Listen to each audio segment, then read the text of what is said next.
Okay, good morning everybody. बड़ी खुशी है आप लोगों के साथ ये टॉपिक के ऊपर बात करते हुए। आग ही आग। हर इंसान किसी जमाने में जीरो ही रहता है। Do you all agree? हर इंसान किसी जमाने में जीरो रहता है और फिर वो तैयारी करता है जीत की, और वो फिर हीरो बनने का कार्यक्रम चालू हो जाता है। इसी तरह से अगर आप देखेंगे, किसी जमाने का ये जीरो था, किसी जमाने में ये भी जीरो था, किसी जमाने में अगर आप देखेंगे ये भी जीरो था, किसी जमाने में ये भी बड़ा जीरो था, किसी जमाने में ये भी बड़ा जीरो था, किसी जमाने में ये लेडी भी बड़ी जीरो थी। और इस तरह से अगर आप देखेंगे तो हर इंसान जो आप यहां पर देखेंगे, किसी जमाने में ये भी जीरो था, किसी जमाने में इतना बड़ा कंपनी चलाने वाला जयप्रकाश गौर, जो जेपी ग्रुप ऑफ इंडस्ट्रीज को चलाने वाला, या गाड़ी जो सोप बनाते हैं ये वाला आदमी, ये लोग सब लोग एक जमाने में जीरो थे। भंवरलाल जैन 5,000 करोड़ का कंपनी चलाता है। शहनाज हुसैन जो ब्यूटी का क्वीन मानी जाती है। इस तरह से लक्ष्मी मित्तल जो दुनिया में सबसे बड़े पैसे वाले आदमियों में से गिना जाता है। और अगर आप देखेंगे ब्रिजमोहन मुंजल जो हीरो होंडा का मालिक है, ये भी कुछ नहीं था, एक जमाने में साइकिल का पार्ट्स बेचते थे ये लोग। और अगर आप देखेंगे जो पेप्सी को चलाती है इंदिरा नुई, जो चेन्नई की रहने वाली और अमेरिका में बैठती है, किसी जमाने में ये भी चेन्नई की गलियों में जीरो थी। धीरूभाई अंबानी भी जीरो था। शिखा शर्मा जो आज एक्सिस बैंक चलाती है as the managing director of Axis Bank, ये भी एक जमाने में जीरो थी। नंदन नीलकनी जिन्होंने इन्फोसिस को शुरू किया, ये भी एक जमाने में जीरो थे। और आज के तारीख में इंडिया का सबसे नंबर 1 पैसे वाला आदमी, आज के तारीख में इंडिया में मुकेश अंबानी से भी ज्यादा पैसे वाला आदमी का नाम है दिलीप सांघवी। आज इंडिया का इस वक्त 10:30 बजे इंडिया का सबसे ज्यादा पैसे वाला आदमी है दिलीप सांघवी। एक जमाने में आज से 30 साल पहले ये भी जीरो था। सन फार्मास्यूटिकल्स का मालिक माना जाता है। आज मुकेश अंबानी से भी ज्यादा पैसा है इसके पास। मरीको इंडस्ट्रीज जो पैराशूट बनाती है, पैराशूट वगैरह बनाती है, वो कंपनी का जो मालिक है वो भी एक जमाने में। सुनील मित्तल जो आज एयरटेल चलाता है और एक जमाने में गली गली में जाके टेलीफोन का इंस्ट्रूमेंट्स को बेचता था, और एक एक गली में जाके जनरेटर को बेचता था। अपने स्कूटर में जाके वो गली गली में स्कूटर में जाके जनरेटर को बेचता था नॉर्दर्न इंडिया में। एक जमाने में ये भी जीरो था। एक जमाने में सरदार वल्लभ भाई पटेल भी जीरो थे। एक जमाने में ये लोग सब जीरो थे। एक जमाने में ये भी जीरो था और एक जमाने में ये भी जीरो था। ये हीरो बन के जीरो फिर हो गया, ये हीरो बन के फिर जीरो हो गया, और इसके बाजू में जो आदमी है वो हीरो का हीरो ही रह गया। तो ये जरूरी नहीं है कि जो आदमी हीरो बनता वो जीरो वापस नहीं बन सकता, और ये जरूरी नहीं है कि जो जीरो है वो हीरो बन नहीं सकता, ये भी जरूरी नहीं है। और किसी जमाने में ये भी जीरो था।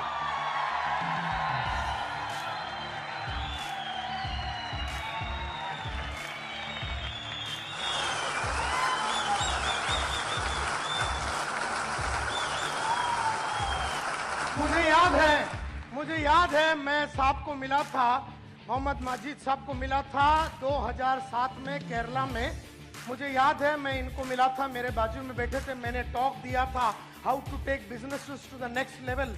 2007 की बात है, कोचिन में ताज रेसिडेंसी की बात है। उस जमाने में मैंने एक बहुत बड़ा शो किया था और उसके बाद इनको भी बुलाया गया था, तभी मैं इनसे मुलाकात की थी।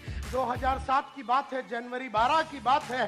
तो ये इंसान को मैं तब से जानता हूं, तो आपको इस कंपनी में विश्वास न करने का कारण ही नहीं है।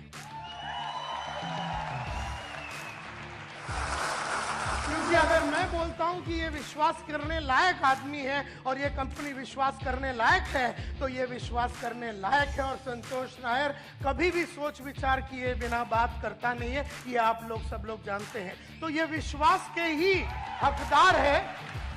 और केरला में जब इनको अवार्ड दिया गया था for the best performer and the best entrepreneur, इस तरह से केरला में इनका बड़ा नाम है। और आज तुम्हारे साथ वो काम कर रहा है, तो मुझे बड़ी खुशी है कि इस तरह का कंपनी में तुम लोग काम कर रहे हो। और किसी जमाने में ये भी जीरो था,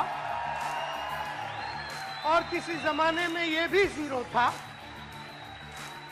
और किसी जमाने में ये भी जीरो था, और किसी जमाने में ये भी जीरो था, और किसी जमाने में ये भी जीरो था, और किसी जमाने में ये और ये और ये सब लोग जीरो थे, और किसी जमाने में हम भी जीरो थे, और किसी जमाने में ये और ये और ये और ये लोग सब जीरो थे। लेकिन इन सब लोगों ने जीरो से हीरो बनने का कसम खाया, और उन्होंने की जीत की तैयारी, इन्होंने की जीत की तैयारी। और ये लोग सब लोग रफ डायमंड थे, कोयले के अंदर बैठा हुआ रफ डायमंड की कोई खास कीमत नहीं होती है। फिर वो रफ डायमंड को कोयले के खजान से निकाला जाता है, फिर वो डायमंड के ऊपर 4 चीजें की जाती है। डायमंड के ऊपर 4 चीजें की जाती है। सबसे पहला उसका कलर, डायमंड की 4 क्वालिटी होती है। खास करके डायमंड की सबसे पहली क्वालिटी कलर, जो उसका नेचुरल कलर है उस पे आप कुछ नहीं कर सकते। मतलब अंदर का जो आदमी का नेचुरल जो कैरेक्टरिस्टिक्स है, जो फितरत है ना, उसको बदला नहीं जा सकता, क्योंकि अगर वो बेईमान है तो वो बेईमान है। कहने का मतलब ये है कि जो फितरत है वो बदला नहीं जा सकता, अनलेस वो बहुत मेहनत करके अपने आप में काफी परिवर्तन अगर वो लाता है तो कहने का मतलब ये है कि डायमंड की नेचुरल क्वालिटी में कलर आता है, क्लैरिटी आता है, कैरेट आता है, लेकिन नेचुरल क्वालिटी में एक चीज बिल्कुल नहीं आता है, और वो है कट। कट तो इंसान लोग डायमंड को करते हैं, लेकिन हम लोगों को कोई कट नहीं कर सकता। जैसे डायमंड को उठा के उसको छीनी हथौड़ी मार के उसको रफ डायमंड से क्रूअल डायमंड से उसको पॉलिश करके उसको कट करके अलग अलग जगह पे उसको फटका मार के उसको कट करके उसके अंदर वो क्लैरिटी को लाया जाता है। इस तरह से आपको अगर जीत की तैयारी करनी है, अगर आपको जीरो से हीरो बनना है, तो आपको अपने आप को कट करना पड़ेगा। आपको अपने आप को अलग अलग तरीके से तकलीफों में डालना पड़ेगा, क्योंकि जब आदमी को कट किया जाता है तो वो बहुत तकलीफ से और बहुत अड़चनों से गुजरता है। तो जो इंसान अड़चनों में गुजरता है वो अपने आप को कट करता है, जो पढ़ता लिखता है वो अपने आप को कट करता है, जो ऑडियो वीडियो सुनता है, जो ट्रेनिंग प्रोग्राम में आता है, जिसका गोल बड़ा क्लियर है, वो सब लोग वो इंसान होते हैं, वो जबरदस्त तरीके से अपने आप को कट करते हैं। और जब वो कट करते हैं वो आग से गुजरते हैं। अगर आप सोने को अगर आग में डालेंगे तो तपता रहता है। इसी तरह से मैं हमेशा कहता हूं कि जो इंसान अपने आप को लगातार कट करता है वो आग से गुजरता है, और वो आग से गुजरना, आग ही आग अगर मैं बोलूं, अपने आप को लगातार आग में रखना। मेरे को 50 बरस का उम्र हो गया, लेकिन 30 साल पहले जो मैंने अपने आप को आग में डाला, जिस तरीके से मैंने अपने आप को तपाने की कोशिश की, जिस तरीके से मैंने अपनी पर्सनैलिटी में आग लगा के, जिस तरह से मैंने अपने कपड़ों पे आग लगा के, जिस तरीके से मैंने अपने सोच में आग लगा के, जिस तरीके से मैंने अपने जीवन में आग लगा के अलग अलग जो पुराना था उसको जला दिया, पुराना तरीके को जला दिया, पुराना कोट को जला दिया, पुराना सोच को जला दिया, पुराना स्टाइल को जला दिया, पुराना काम करने के तरीके को जला दिया। इस तरह से जला के आग ही आग में रह के मैंने अपने आप को जीत के लिए तैयार किया। और इसीलिए हर इंसान, और जो इंसान इस तरह से आग में खेलता है, जो इंसान इस तरह से अपने आप को तैयार करता है, वही इंसान सक्सेसफुल होता है, वही इंसान सक्सेसफुल होता है।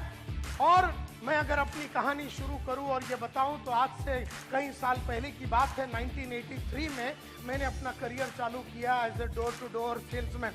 लेकिन उसके पहले मैं रोज सुबह उठता था, सुबह जाके मैं न्यूज़पेपर डालता था, न्यूज़पेपर डालने के बाद चीरा बाजार, न्यूज़पेपर में लोखंडवाला के गलियों में डालता था। उसके बाद मैं चीरा बाजार में चरनी रोड में जाके अपना कॉलेज, हिंदुजा कॉलेज में जाता था। दोपहर को मैं चीरा बाजार में अकाउंटेंट का नौकरी करता था और रात को मैं ट्यूशन लेता था। इस तरह से गरीब मेरी जिंदगी बीत रही थी। गरीबी से मुझे प्यार हो चुका था, सोच मेरी छोटी थी, काम करने का तरीका मेरा छोटा था, ट्रेनों में ट्रैवल करता था, सेम शर्ट 4 दिन पहनता था, एक ही चप्पल कई सालों तक, इस तरह का छोटा जिंदगी में बिता रहा था। ये 1983 की बात है।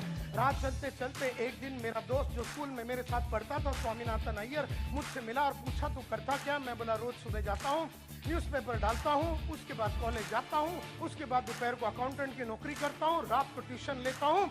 तब अय्यर ने मेरे चेहरे पे देख के बोला, संतोष नायर, एक जमाने में तू बोलता था तू बहुत बड़ा आदमी बनेगा, तू हीरो बनेगा, तू बहुत बड़ा आदमी बनेगा, लेकिन तेरी हरकतें जो तू कर रहा है, जैसे न्यूज़पेपर का धंधा कर रहा है, अपना गली का कुलकर्णी पिछले 35 साल से न्यूज़पेपर का धंधा कर रहा है।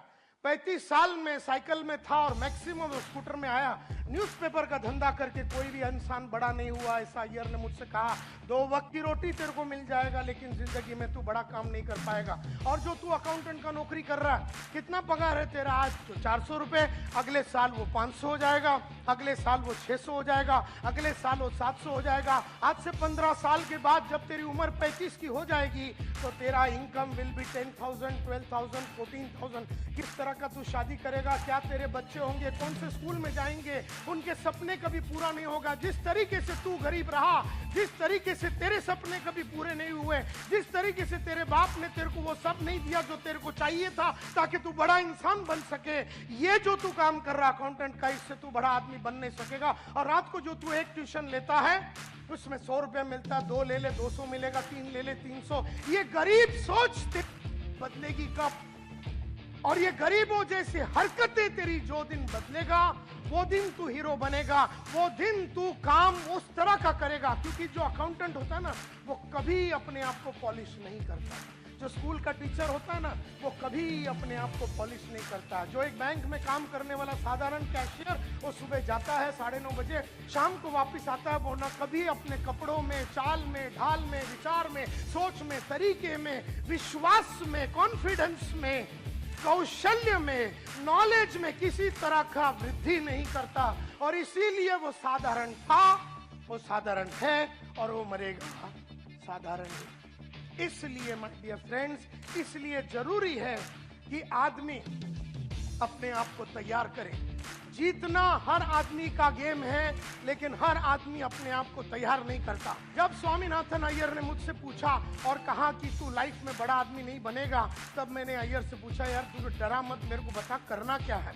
तब उसने कहा, जिंदगी बनानी है, नाम कमानी है, इज्जत कमानी है, शोहरत कमानी है, और अपनी चाहतों के हिसाब से अगर जिंदगी जीनी है, अपनी चाहतों के हिसाब से जिंदगी जीनी है, जरूरतों के हिसाब से नहीं। अपनी चाहतों के हिसाब से अगर तेरे को जिंदगी जीनी है, चाहतों के हिसाब से मतलब आज अपने को चाहा था स्कोडा लेने का, अपने स्कोडा लिया। आज अपनी चाहत मर्सिडीज का, अपने मर्सिडीज लिया। लेकिन जरूरत के हिसाब से देखा जाए तो वेस्टर्न रेलवे जिंदाबाद। जरूरतों के हिसाब से देखा जाए तो 1 बेडरूम हॉल किचन में कार हो सकता है। जरूरतों के हिसाब से देखा जाए तो अपनी चाल में सकती है। जरूरतों के हिसाब से देखा जाए तो अपन अपने स्कूल में अपने बच्चे लोगों को म्युनिसिपैलिटी स्कूल में डाल दिया, तो उसकी जो जरूरत थी नॉर्मल एजुकेशन का, वो पूरा हो गया। लेकिन अगर आपकी बेटी की चाहत अमेरिका में जाके एक डिजाइनर बनने का और उसके लिए 1 करोड़ 9 लाख रुपया लगने वाला है, तो वो बात चाहत की है, वो जरूरत की नहीं है। और उसने जब मुझसे कहा, स्वामीनाथन अय्यर ने, कि तुझे चाहतों के हिसाब से अगर अपनी जिंदगी जीनी है, जरूरतों के हिसाब से तड़प तड़प के अगर नहीं जीनी है, तो एक ही प्रोफेशन है, एक ही धंधा है, एक ही काम है, एक ही औहदा है, एक ही चीज है जो तू कर सकता है, एक ही प्रोफेशन है, एक ही काम है जिसमें अगर तू घुस गया तो तू माला माल बनेगा। तो मैंने पूछा उससे क्या, तो उसने कहा सेल्स। ऐसे कहा सेल्स। मैंने कहा कि मैंने तो सेल्स कभी किया नहीं है। तो उसने कहा, अमिताभ एक्टिंग के पहले कभी एक्टिंग नहीं किया, आशा भोसले गाना गाने के पहले गाना कभी गाया नहीं।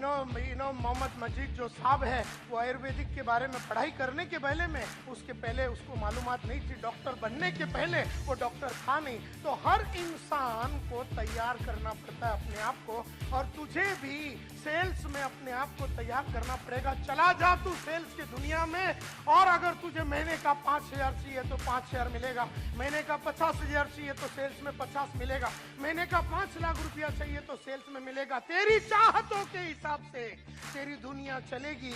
ऐसा जब अय्यर ने मुझसे कहा तो मैंने ठान लिया मन में कि अभी तैयारी करनी है जीत की, और ठान लिया मन में कि अब जीरो रहना नहीं है, और ठान लिया मन में कि अब कट करना है अपने आप को और डायमंड बनना है लाइफ में। और तब मैंने डिसाइड किया कि मैं सेल्समैन बनूंगा। तो उन दिनों में मैंने बहुत सारे इश्तिहार में अप्लाई किया कि अपने को बुलाया नहीं।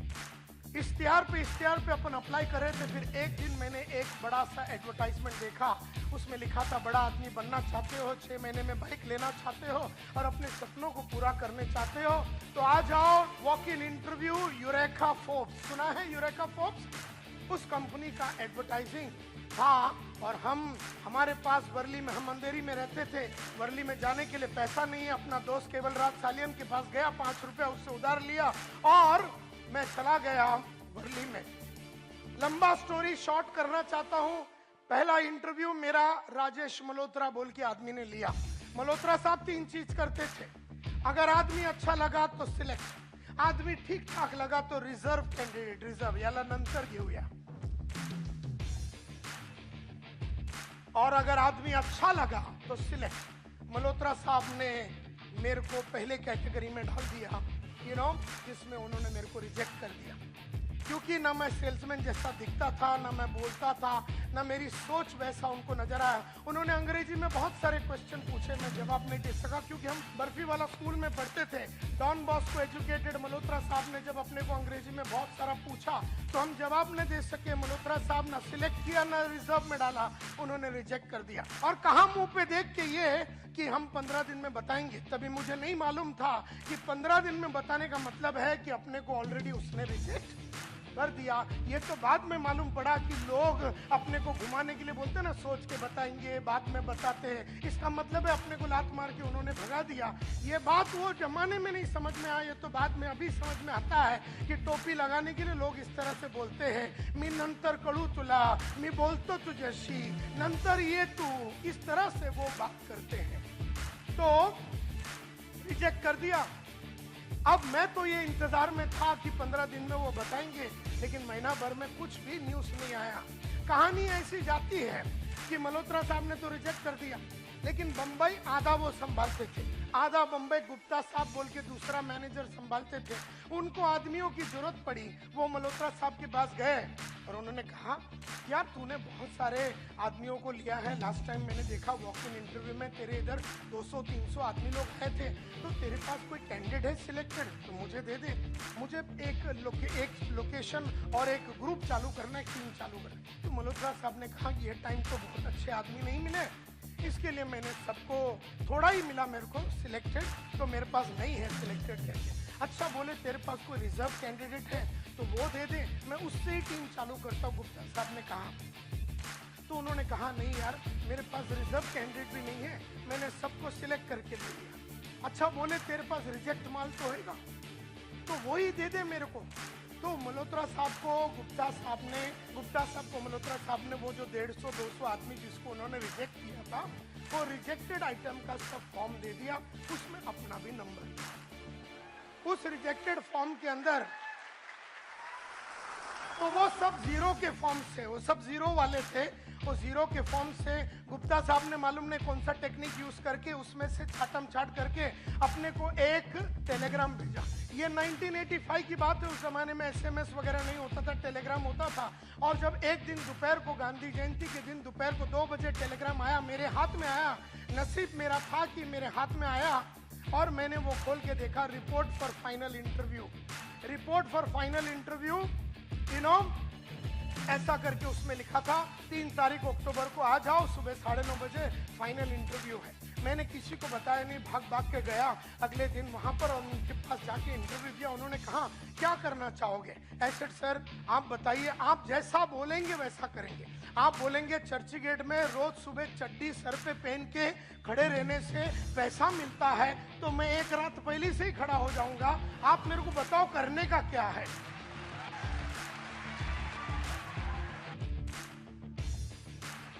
तो इस तरह से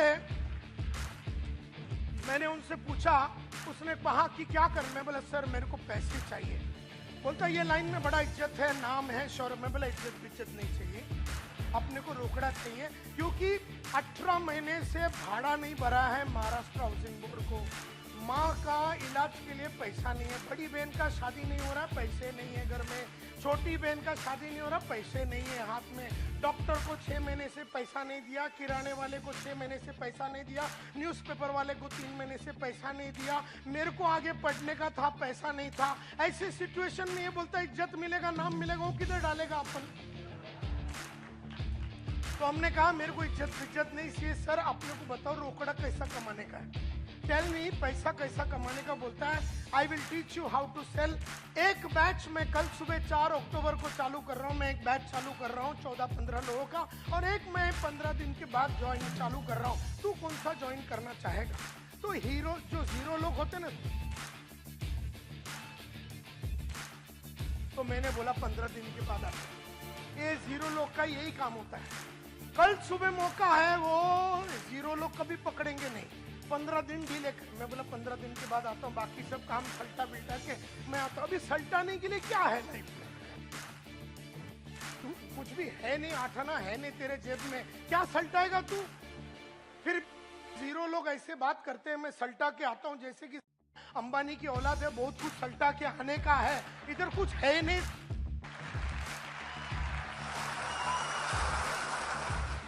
तो गुप्ता साहब ने कहा कि अगर तू कल सुबह ज्वाइन करता है तो तेरे को लाइफ में 15 दिन का एडवांटेज रहेगा, जिंदगी में तू हमेशा 15 दिन आगे रहेगा। 15 दिन में तेरे को मार्केट के बारे में खबर मिल जाएगा, 15 दिन में प्रोडक्ट के बारे में समझ आ जाएगा, 15 दिन में सेल्स के बारे में समझ आएगा, 15 दिन में तेरा नॉलेज बहुत बढ़ जाएगा। ये बात 0 को समझ में आया। इसका मतलब है कि अंदर हीरो बनने की चाहत थी अपनी, तभी वो समझ में आया। क्योंकि कई लोग जो 0 है ना, उनको कुछ भी अच्छा बोले दिमाग में बात जाता है। मतलब क्या है, पैदाइशी 0 है, स्ट्रक्चरल डिफेक्ट है, और वो 0 ही रहेगा। देयरफॉर 0 वही आदमी रहता है जो वातावरण से आया हुआ इंफॉर्मेशन, वातावरण से गुप्ता साहब ने जब इंफॉर्मेशन दे रहा है कि भैया हीरो बनने के लिए ये कलाकारी मैं सिखाऊंगा, कल सुबह आता है क्या, तो पकड़ लिया मैंने वो अपॉर्चुनिटी और कहा कि यस सर कल से आता हूँ। तो वहां से अपना जो हीरो बनने का कार्यक्रम शुरू हुआ। आज उस बात को 30 साल हो गए, मैंने मुड़ के पीछे कभी देखा नहीं है। यू नो, उस जमाने में यूरेका पॉप्स में आदमी 4 वैक्यूम क्लीनर बेचता था महीने का एवरेज। 3,500 सेल्समैन होते थे हमारे कंपनी में, और 3,500 सेल्समैन का एवरेज निकालेगा तो वैक्यूम क्लीनर जो साफ सफाई करने का जो मशीन है उसमें एवरेज 4 का बिकता था। हर आदमी 4 बेचता था, 2, 3, और अगर आपने 6-7 बेच दिया तो आपका ब्रांच मैनेजर आपको बढ़िया होटल उड़पी होटल है गुरुदेव बोल के सामने, उसमें वो लेके जाता था। और अगर आपने 10-12 बेच दिया तो आपका रीजनल मैनेजर आपको उससे भी बढ़िया होटल में, एयर कंडीशन होटल में लेके जाके खाना पीना खिलाएगा।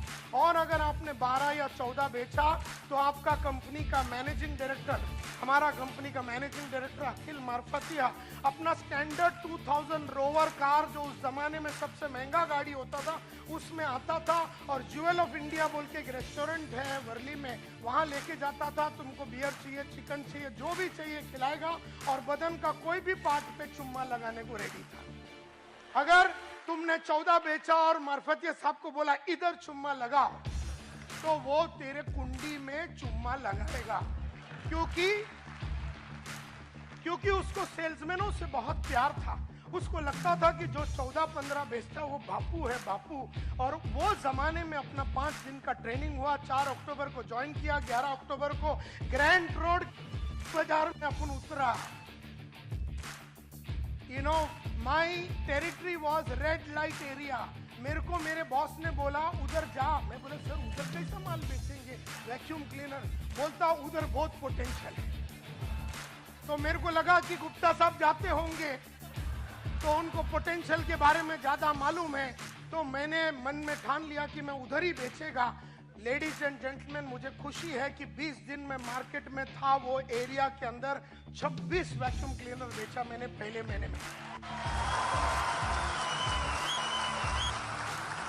तो सबको लगा कि फ्लूक में हुआ, मेरे को भी लगा फ्लूक में हुआ। कभी कभी अपन डायमंड भी फ्लूक में बन जाते हैं, अपने को पता ही नहीं चला बना कैसे, लेकिन बन गए, तो इसी तरह से 26 बिका ऐसे फ्लूक में। ऐसा मुझे भी लगा, दुनिया को लगा, लेकिन फ्लूक नहीं था, क्योंकि अगले महीने में मैंने 32 बेचा, उसके अगले महीने में मैंने 33 बेचा, उसके अगले महीने में मैंने 36 बेचा, उसके अगले महीने में 37 बेचा, उसके अगले महीने में 39 बेचा, उसके महीने में 41 बेचा, उसके अगले महीने में 43 बेचा। लेकिन मैंने जीवन में पिछले महीने से कम कभी नहीं बेचा, कभी नहीं बेचा। तो उन्होंने मेरे को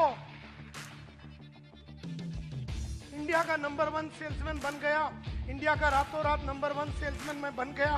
तो उन्होंने मेरे को ग्रुप लीडर बना दिया, मेरे साथ 4 आदमी डाल दिए, इंडिया का नंबर 1 ग्रुप लीडर बना। तो उन्होंने 12 आदमी दे दिया एक ग्रुप लीडर के साथ, मैं इंडिया का नंबर 1 सेल्स सुपरवाइजर बना। तो उन्होंने फिर मेरे को ब्रांच मैनेजर बनाया, 29 आदमी दिए, मैं इंडिया का नंबर 1 ब्रांच मैनेजर बना। पहली बार इंडिया में 200 सेल एक ब्रांच में हमने किया, पहली बार 300 सेल यूरेका फोर्ब्स में हमने किया, पहली बार 400 सेल एक ब्रांच में हमने किया, पहली बार 500 सेल एक ब्रांच में हमने किया। हमारा काम ही था रिकॉर्डें बनाना और रिकॉर्डों को तोड़ना। इस तरह से हमने अपना जीवन को चालू किया और फिर हम डिप्टी डिविजनल सेल्स मैनेजर बने, डिविजनल सेल्स मैनेजर बने, एरिया सेल्स मैनेजर बने, रीजनल सेल्स मैनेजर बने। और फिर उसके बाद सीज फायर बोल के फायर एक्सटिंग्विशर कंपनी, लाल कलर का जो फायर एक्सटिंग्विशर है, उस कंपनी में डीजीएम बने और जनरल मैनेजर बने। और फिर उसके बाद एक ट्रेनिंग कंपनी टीम प्रोडक्टिविटी बोल के कंपनी में वाइस प्रेसिडेंट बने और वहां का हम डायरेक्टर बने। और 15 साल पहले हमने स्मार्ट बोल के ये ट्रेनिंग कंपनी शुरू की, जो इंडिया का जाना माना ट्रेनिंग कंपनी, हिंदुस्तान यूनिलीवर होवे, कोको कोला होवे, प्रॉक्टर एंड गैम्बल होवे, फोर्ड होवे, हुंडई होवे, महिंद्रा एंड महिंद्रा होवे, एशियन पेंट्स होवे, दुनिया की बेहतरीन कंपनियों को ट्रेन करने के बाद आज से करीबन 8-9 साल पहले हमने कहा कि अब ये बड़े कंपनियों को छोड़ देंगे और small, medium, nano, micro enterprises, जो छोटे धंधे वाले 10 करोड़, 100 करोड़, 25 करोड़, 50 करोड़, ऐसे लोगों के साथ काम करेंगे। और आज हम लोगों का कंपनी पूरा छोटे और मीडियम एंटरप्राइजेस के धंधे वालों के लिए काम करती है। इस तरह से एक भयंकर 120 जन का कंपनी को हमने बनाया।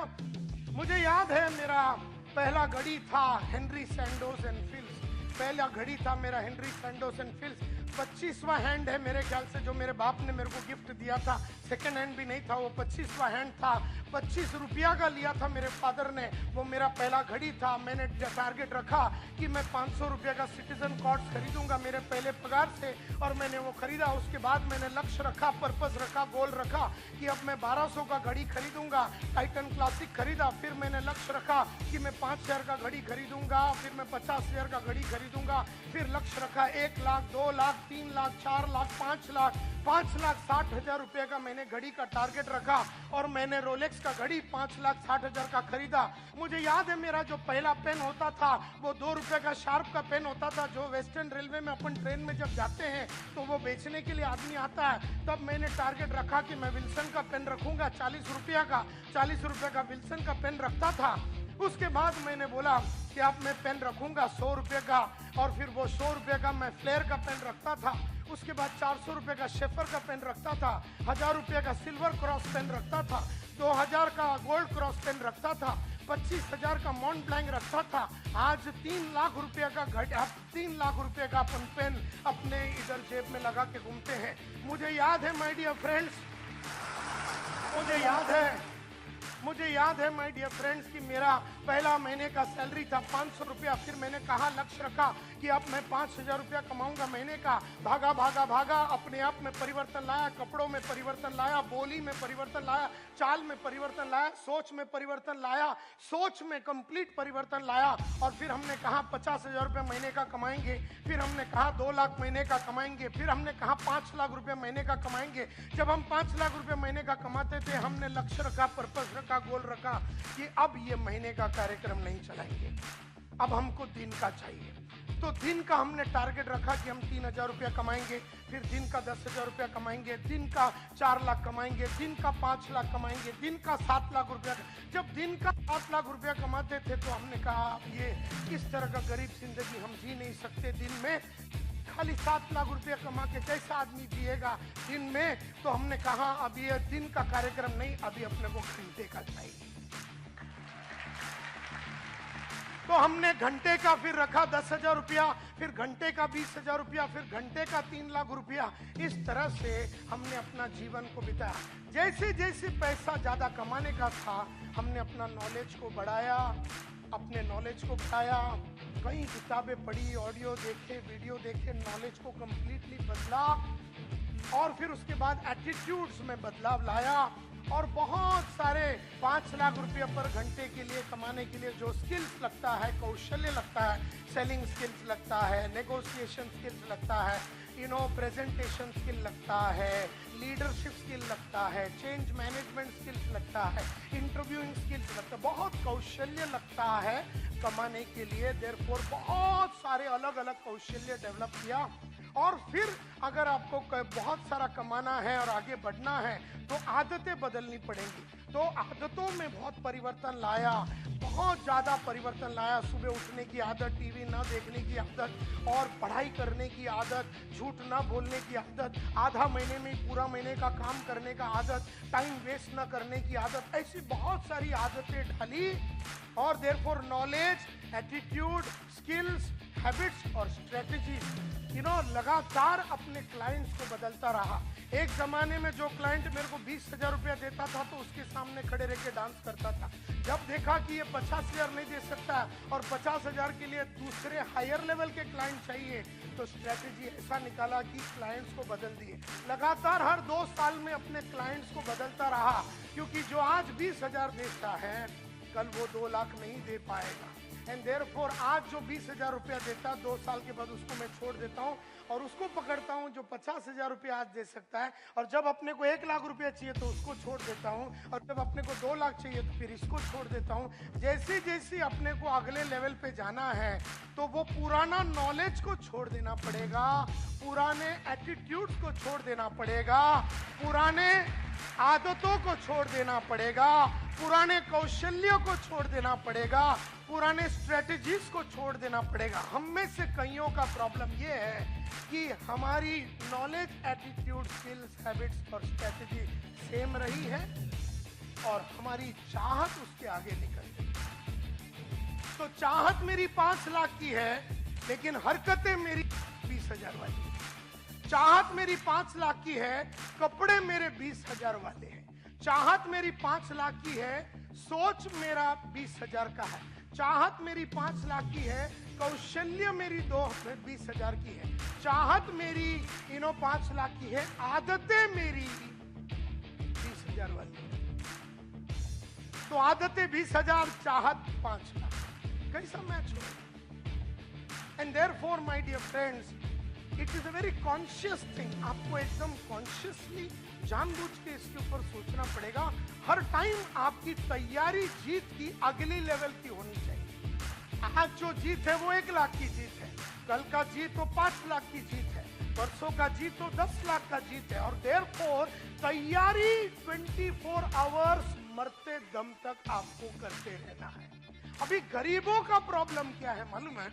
ये तैयारी ही नहीं करते। इनको जो घर है ना, वो घर से बहुत सुख है। ये जो चाल में रहते हैं, उस चाल का सुगंध इनको बहुत अच्छा लगता है। ये जो रेलवे स्टेशन के बाजू में रहते हैं, उनको उधर का सुगंध और आवाज, रेलवे का आवाज नहीं आवे तो नींद नहीं आवे।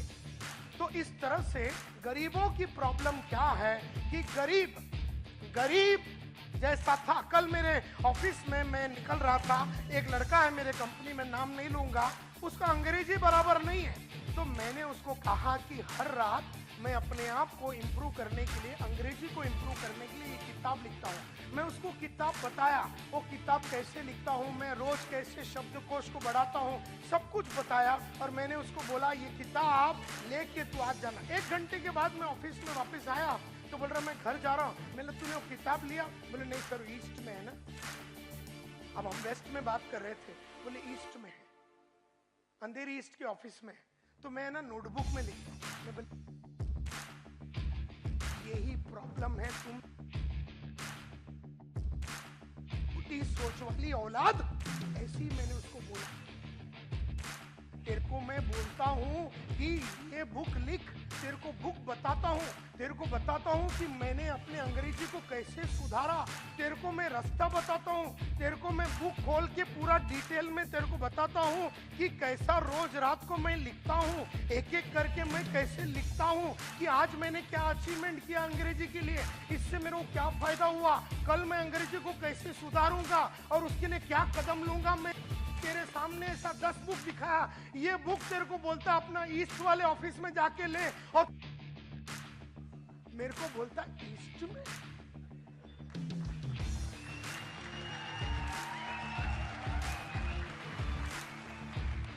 यही बात करने के लिए मैं 3 लाख रुपया लेता हूं तेरे को फ्री में, तू हमारे कंपनी में काम करता है, तो बोलता मैं नोटबुक में लिखूंगा। अबे मैं बोला नोटबुक में लिखना, और ये नोटबुक जिसमें नायर साहब की चित्र है, तो जब ये खोलेगा ना, इसका नाम है 21 day habit and confidence multiplier, यानी इंग्लिश की हैबिट, या फिर अभी इसको अगर हेल्थ के लिए यूज करना, अगर आपका वजन बहुत ज्यादा है, आपको वजन कम करना, 21 दिन में आपको 10 किलो कम करना, 21 दिन में डायमंड बनना है ना, तो रोज रात को ही लिखना, 21 दिन में आप बन सकते हैं। कुछ भी आपको अंग्रेजी सीखना है 21 दिन में आप सीख सकते हैं, आपको अरबिक सीखना है 21 दिन में। जब मैंने उसको बताया ये सब बातें, तो बोलता मैं नोटबुक में लिखूंगा। यही सोच है एक छोटे आदमी का, कि जब बड़े विचार उसके सामने पेश किया जाता है, बड़े तरीके से काम करने का रास्ता उसको दिखाया जाता है, तब आदमी छोटेपन पे ही बैठा रहना चाहता है। यही प्रॉब्लम है इस दुनिया का, क्योंकि वो उसको मैं बोलता हूँ तैयारी कैसा करने का, उसको समझ में नहीं आ रहा। वो ये बुक छोड़ के अंधेरी ईस्ट तक जाने के लिए आधा घंटा पौना घंटा लगेगा, और रिटर्न आना, यानी बदन को जो तकलीफ लगेगा, फिजिकल पेन जो लगेगा, जो तकलीफ लगेगा, खर्चा लगेगा, और वहां जाके उसको लाना, उसने उस चीज को पोस्टपोन ही कर दिया। And that is why a large number of people अपने आप को बना नहीं सकते हैं, क्योंकि वो तैयारी जीत की नहीं कर रहे हैं, वो हमेशा तैयारी हार का कर रहा है। वो आदमी जिसकी हरकत कल थी, वो जीत की तैयारी नहीं थी, वो हारने की तैयारी थी। तो जीतने वाले उसको लेसन सिखा रहे, लेकिन आज हारने वाले को इतनी जमाने से हारने की आदत, क्योंकि उसका उम्र चाहे 35 का है और 15 साल से जानता है कि मेरी अंग्रेजी खराब है, और 6 महीने में अंग्रेजी सुधार सकता है अगर वो मन में ठान लेगा। लेकिन गरीबों की प्रॉब्लम यही है कि तो तैयारी और जीत के लिए आगे बढ़ने की तैयारी करने से कतराता है, ये प्रॉब्लम है उसका। देयरफॉर मैं यहां खड़े रह के मुजरा करूं या कुचिपुड़ी करूं या भरतनाट्यम करूं, गरीबों को ठेंगा कोई फर्क पड़ने वाला नहीं है। अगर कल रात को आप चाल में गाली दे रहे थे अपने आप को कि कैसे मैं 2 बेडरूम हॉल किचन में जाऊं, आप अस्वस्थ थे, आपकी छोटी जिंदगी से आप परेशान थे, आपका लड़का या लड़की छोटे स्कूल में जा रहे और कॉन्वेंट में नहीं जा रहे, इससे आपको गुस्सा आता है, तो ही आप कदम लेंगे। लेकिन आप ये सोचते मैं तो पढ़ा नहीं, मेरा लड़का म्युनिसिपैलिटी में जाता है, बहुत बढ़िया। तो प्रॉब्लम ये है माय डियर फ्रेंड्स कि तैयारी जो जीत की होती है, वो हर आदमी जब जीतने के लिए तैयार होता है वो जीरो रहता है और उसे हीरो बनना पड़ता है। इस तरह से मुझे याद है कि मेरा पहला जो गाड़ी था, पहला जो बाइक था, वो मैं वेस्टर्न रेलवे में जाता था। उसके बाद मैंने पहला सेकेंड हैंड कावासाकी बजाज खरीदा। फिर मैंने कहा कि इसके ऊपर ज़्यादा देर में वक्त नहीं बिताऊंगा, तो मैंने राजदूत 175 टेलीस्कोपिक सस्पेंशन वाला बाइक लिया। उसको मैंने थोड़े दिन चलाया, मैं बोला इसको ज़्यादा दिन नहीं चलाऊंगा। सेकेंड हैंड प्रीमियर पद्मिनी का लक्ष्य रखा। जो दिन मैंने वो खरीदा वही दिन हमने लक्ष्य रखा कि हम मारुति 800 लेंगे। जो दिन हमने मारुति 800 लिया उसी दिन उसी क्षण जब उसको महालक्ष्मी टेम्पल में लेके जाके पूजा करके वापस आ रहे थे, हमने अगला गाड़ी मारुति एस्ट्रीम 6,35,000 रुपए का टारगेट रखा। जो दिन हम सिद्धि विनायक से उसको पूजा करके ला रहे थे वही दिन 15 लाख हुंडई सोनाटा का टारगेट रखा। जो दिन उसकी पूजा करके वापस ला रहे थे उसी दिन हमने टारगेट रखा कि Mercedes C class E class लेंगे 54 लाख रुपए का। जो दिन 54 लाख का मर्सिडीज लिया उसी दिन हमने लक्ष्य रखा कि एस क्लास मर्सिडीज लेंगे। जो दिन हमने एस क्लास मर्सिडीज लिया 6 करोड़ का रोल्स रॉयस लेने का, वही दिन टारगेट हमने सेट कर दिया। तो पैसा हो, घड़ी हो, गाड़ी हो, लाइफ हो, 2 बेडरूम हो, 3 बेडरूम हो, 4 बेडरूम हो, कंपनी हो, ये सब चीजें जैसा अपने को चाहिए था वैसा अपने को मिला, क्योंकि अपन ने जीत की तैयारी की। हम जीरो थे लेकिन हम हीरो बनना चाहते थे। हम रॉ डायमंड थे, हम कट करने को रेडी थे, हम औरों को कट करने को देने के लिए रेडी थे।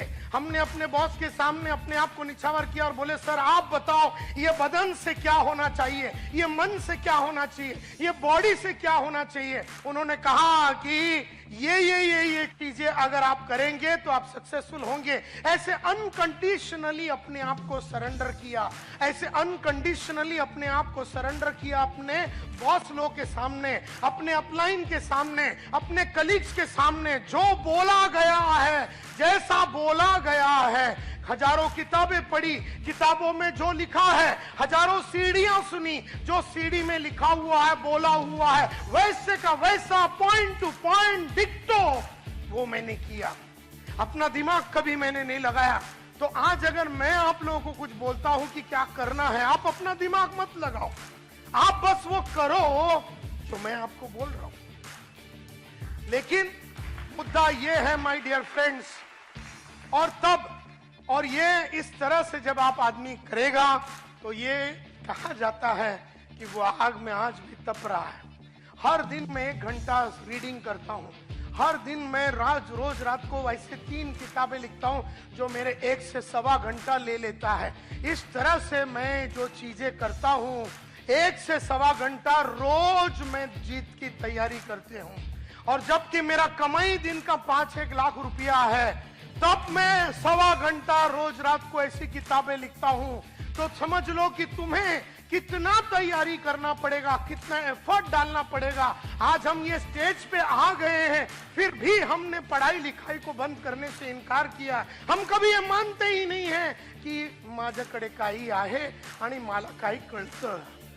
अपने कुछ नहीं आता है, अपन एकदम सिंपल आदमी है, अपने को जमाने के बारे में कुछ नहीं मालूम। मैं रोज रात को पढ़ता हूँ, रोज रात को अपने आप को अपग्रेड करता हूँ, और इसीलिए 30 साल से रेगुलरली सक्सेस मिला।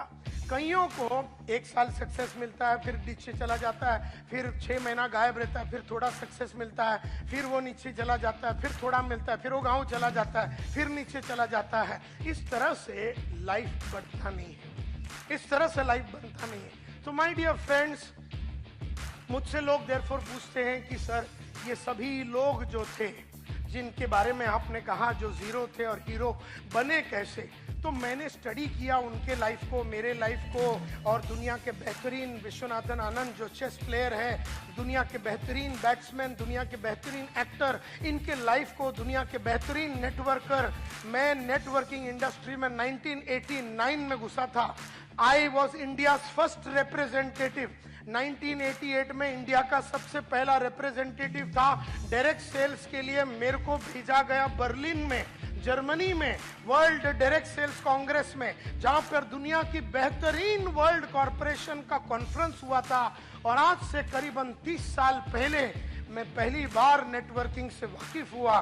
तो मेरा पहचान और मेरी अंडरस्टैंडिंग और मेरी क्लैरिटी 30 साल पुरानी है। और मैंने इन 30 सालों में देखा कि लगातार कुछ लोग आगे बढ़ते हैं और कुछ लोग ऊपर नीचे, और कुछ लोग बढ़ ही नहीं रहे हैं, वो उठ ही नहीं पा रहे हैं। तो ऐसा क्यों हुआ?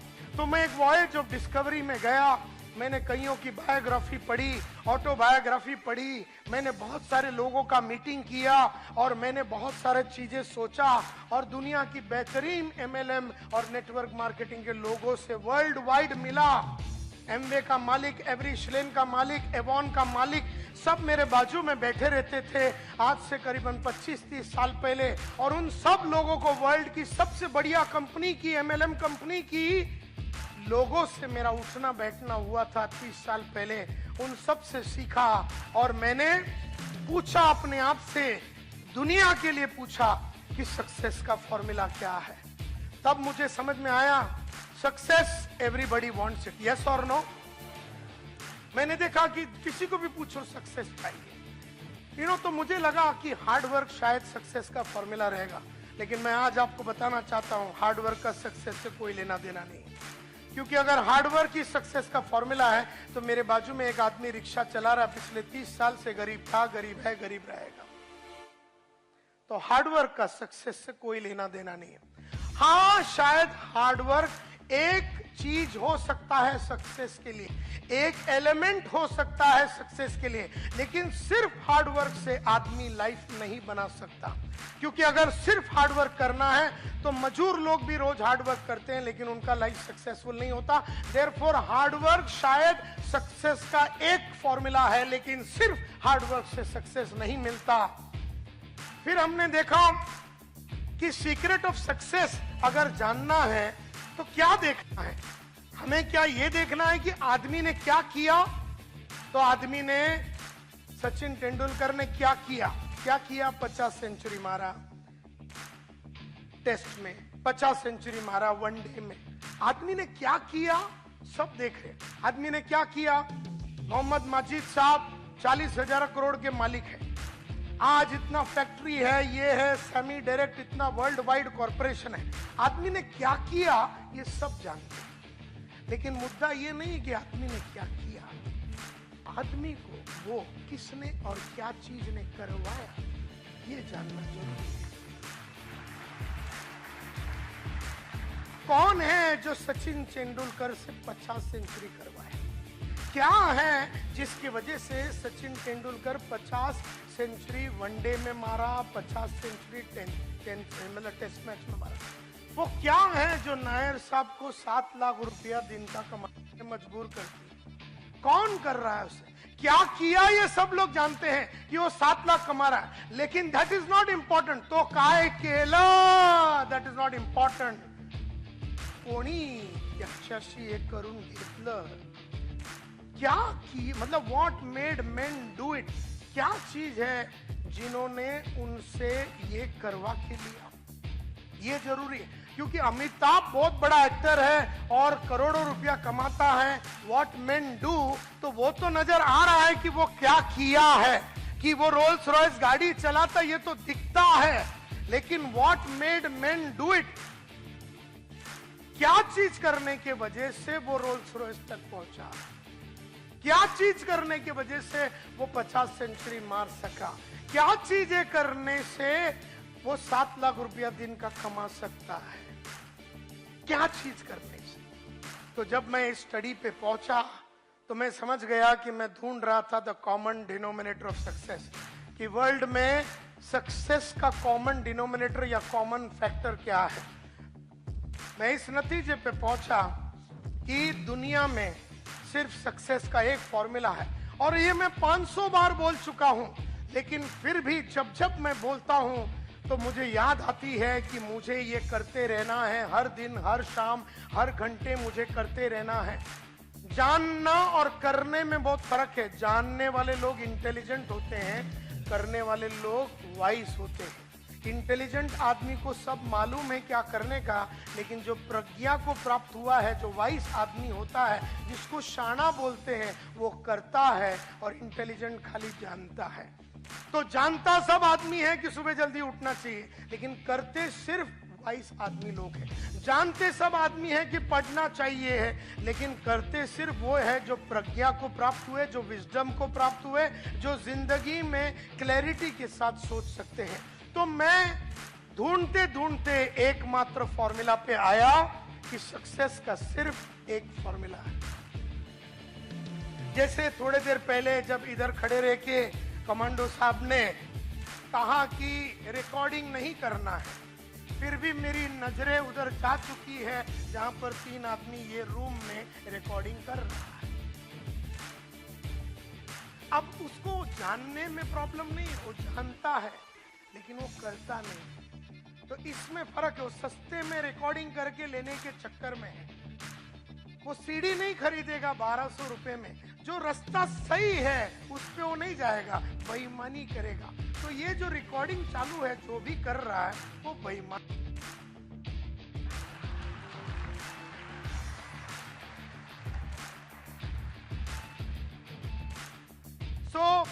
क्योंकि उसको बोलने के बावजूद समझ में नहीं आता।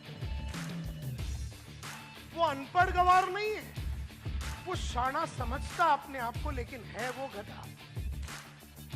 समझने से शाना कोई नहीं होता, बनने से ही शाना होता है। तो सक्सेस का एकमात्र फॉर्मूला है और वो है ये: The secret lies in the fact that successful people form the habit of doing things that failures don't like to do.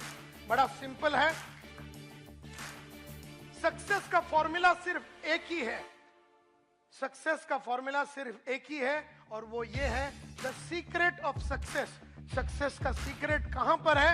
It is in the fact कि सक्सेसफुल लोगों ने वो करने की आदत डाली जो उन्हें अच्छा नहीं लगता। सक्सेसफुल लोगों में और अनसक्सेसफुल लोगों में फर्क सिर्फ इतना है कि सक्सेसफुल लोगों ने वो करने की आदत डाली जो अनसक्सेसफुल लोगों को करने को अच्छा नहीं लगता। सक्सेसफुल लोगों में और अनसक्सेसफुल लोगों में, कामयाब लोगों में और नाकामयाब लोगों में फर्क सिर्फ इतना है कि कामयाब आदमी ने वो करने की आदत डाली जो उसे अच्छा नहीं लगता और नाकामयाब आदमी हमेशा वो करता है जो उसे अच्छा लगता है। मुझे भी सुबह उठने को अच्छा नहीं लगता, तुम्हें भी सुबह उठने को अच्छा नहीं लगता, लेकिन रोज सुबह 5:15 बजे उठ के मैंने उठने की आदत डाली। मुझे भी पढ़ने को रोज 1 घंटा सुबह पढ़ने को अच्छा नहीं लगता, तुम्हें भी रोज सुबह 1 घंटा पढ़ने को अच्छा नहीं लगता, लेकिन रोज सुबह मैंने 1 घंटा पढ़ के मैंने पढ़ने की आदत डाली। मुझे रोज सुबह जू बीच में जाके 1 घंटा चलने को अच्छा नहीं लगता, लेकिन रोज सुबह मैं और मेरी बीवी जू बीच में जाके चल के चलने की और एक्सरसाइज करने की आदत। मुझे भी रोज सुबह आधा घंटा मेडिटेशन करने को अच्छा नहीं लगता, तुम्हें भी वो चीजें करने को अच्छा नहीं लगता, लेकिन मैंने रोज सुबह आधा घंटा मेडिटेशन कर करके मैंने करने की आदत डाली। मुझे भी टीवी देखने को अच्छा लगता है, तुम्हें भी टीवी देखने को अच्छा लगता है, लेकिन मैंने नहीं देख के न देखने की आदत डाली और तुम देख के देखने की आदत डाली। तुम जो भी कुछ हो तुम्हारी आदत के वजह से हो, मैं जो भी कुछ हूं मेरी आदत के वजह से। सिंपल। मैंने वो किया जो अच्छा नहीं लगता, तुमने वो किया जो तुम्हें अच्छा लगता है। सिर्फ एक ही फॉर्मूला है और गरीब हो या अमीर हो सब पे लागू होता है एक कच फॉर्मूला, वो करो जो अच्छा नहीं लगता। मुझे भी बड़े बड़े लोगों को मिलने को अच्छा नहीं लगता, तुम्हें भी बड़े बड़े लोगों को मिलने को अच्छा नहीं लगता, लेकिन मैंने बड़े बड़े लोगों को मिल मिल के अपना बड़े लोगों को मिलने का कॉन्फिडेंस बढ़ाया। हम लोग छोटे लोगों को मिल के छोटे लोगों में खुश रहने की हमने आदत डाली। मुझे भी झूठ बोलने को अच्छा लगता है, तुम्हें भी झूठ बोलने को अच्छा लगता है, लेकिन मैंने नहीं बोल के न बोलने की आदत डाली। और कई डाउनलाइन ने अपने अपलाइन को टोपी लगा लगाने की आदत डाली। मुझे भी रोज काम करने को अच्छा नहीं लगता, तुम्हें भी रोज काम करने को अच्छा नहीं लगता, लेकिन मैंने रोज काम करके रोज रेगुलरली काम करने की आदत डाली। तुमने कभी कभी काम करके कभी कभी काम करने की आदत डाली। तुम जो भी कुछ हो तुम्हारी आदत की वजह से, अमिताभ जो भी कुछ है उसकी आदत की वजह से, मैं जो भी कुछ हूं मेरी आदत की वजह से है। हम सब लोग जो भी कुछ है हमारी आदत की वजह। और मैं ये बोलता हूँ क्वालिफिकेशन से कोई फर्क नहीं पड़ता, एजुकेशन से कोई फर्क नहीं पड़ता। तुम कहाँ से आए, तुम महाराष्ट्रन हो, हिंदू हो, मुसलमान हो, तुम सिख हो, ईसाई हो, तुम्हारा बाप गरीब था, तुम चाल में रहते थे, तुमने पढ़ाई किया नहीं किया, तुम्हारा सपोर्ट है सपोर्ट नहीं है, तुम्हारा अच्छा कांटेक्ट है नहीं है, तुम चाल में रहते थे बिल्डिंग में रहते थे, इससे कोई फर्क नहीं पड़ता। तुम्हें सिर्फ वो करना है जो तुम्हें अच्छा नहीं लगता। कई लोग इधर आके बैठ के, कई लेक्चर में आके बैठ के सो जाते हैं, बैठ के सो जाते हैं, क्योंकि उनको लेक्चर में आके बैठ के सोने की आदत लग गई। और कोई लोग है किताब लेके आते, बोले इंपॉर्टेंट पॉइंट लिखते, चलो इंपॉर्टेंट पॉइंट लिखते। और कई लोग ऐसे खाली हाथ। मैं जिधर भी जाता हूँ नोट्स बनाता हूँ, तुम जिधर भी जाते हो नोट्स नहीं बनाते हो। फर्क सिर्फ इतना ही है, मैं वो बुक लेके आता हूँ और पॉइंट लिखता हूँ। मैं प्रोग्राम खत्म होने के बाद रात को घर में जाता हूँ और पूरे दिन में जो प्रोग्राम में जो ट्रेनर ने सिखाया, करीबन 1.5 से 3 घंटा बैठ के पूरा दिन में क्या सीखा वो पूरा लिख देता हूँ। तो तुम्हारे जगह पे मैं आज अगर होगा तो रात को जो है सोने के पहले 200 पेज की किताब में संतोष नायर ने आज सुबह 10 बजे से लेके 10:30 से लेके 1:30-2 बजे तक क्या बताया वो मैं पूरा लाइन से लिखूंगा। नायर साहब ने सक्सेस का फॉर्मूला बताया, नायर साहब ने बताया, नायर साहब ने ये बताया। ऐसे लिखते लिखते मैं 3-3:30 बजा डालूंगा। और तुम में से कई ऐसे लोग हैं बराबर रात को 10 बजे राणा प्रताप देखेंगे, उसके बाद कुछ तो लोग कहेंगे देखेंगे, उसके बाद 11 बजे आहट देखेंगे और फिर बाजू में जो आइटम है उसको पकड़ के सो जाएंगे। जब तुम सो रहे हो मैं लिख रहा हूं, जब तुम सो रहे हो और कार्यक्रम कर रहे हो मैं लिख रहा हूं। फर्क सिर्फ इतना है, मैं लिखने के बाद कार्यक्रम करता हूं, तुम कार्यक्रम करके सो जाते हो।